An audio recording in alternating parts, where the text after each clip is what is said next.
ஆணின் துணை அவசியம் தேவைப்படுவதால் திருநங்கைகள் திருமணம் செய்து கொள்ள அங்கீகரிக்க வேண்டும் என்று மிஸ் கூவாகமாக தேர்வு செய்யப்பட்ட காயத்ரி அரசுக்கு கோரிக்கை வைத்துள்ளார்.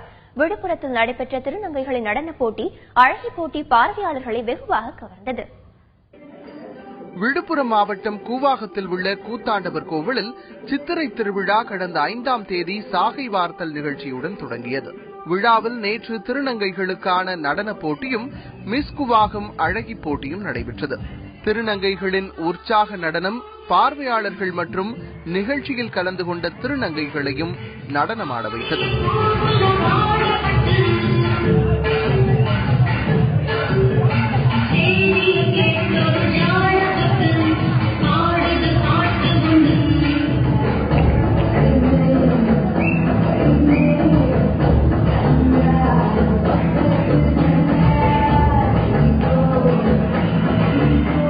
பாரம்பரியம், நவநாகரீகம், கவர்ச்சி என பல விதங்களில் மேடையில் தோன்றி திருநங்கைகள் உற்சாகமாக வலம் வந்தது பார்வையாளர்களை கவர்ந்தது.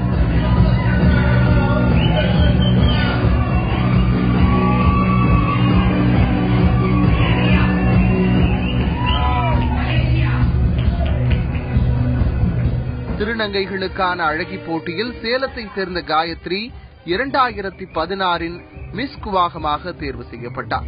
திருநங்கைகளின் சமூக பாதுகாப்பிற்காக ஆணின் துணை அவசியம் என்று திருநங்கை காயத்ரி தெரிவித்தார்.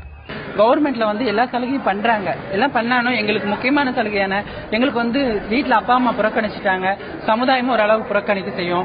அப்படிப்பட்ட காலங்களில் எங்களுக்கு ஒரு ஆண் துணை அவசியம். இல்லைன்னா எங்களுக்கு சமூக விரோதிகளால எங்களுக்கு பாதிப்பு இருக்கு. அப்படிப்பட்ட சூழ்நிலை எங்களுக்கு ஆண் துணை இருந்தா எந்த ஒரு சமூக விரோதிகளாலே எங்களுக்கு பாதிப்பு வராது. நாங்க தேவையில்லாத தப்பான தொழிலுக்கெல்லாம் திருநங்கைகள் போகணும்னு அவசியமும் கிடையாது.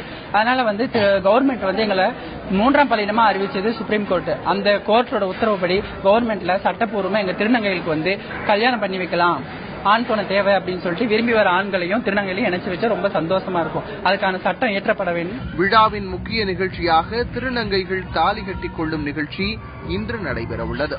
இவ்விழாவில் கலந்து கொள்வதற்காக தமிழ்நாடு மட்டுமின்றி பல்வேறு மாநிலங்களில் இருந்து ஏராளமான திருநங்கைகள் கூவாகத்தில் குவிந்துள்ளனர்.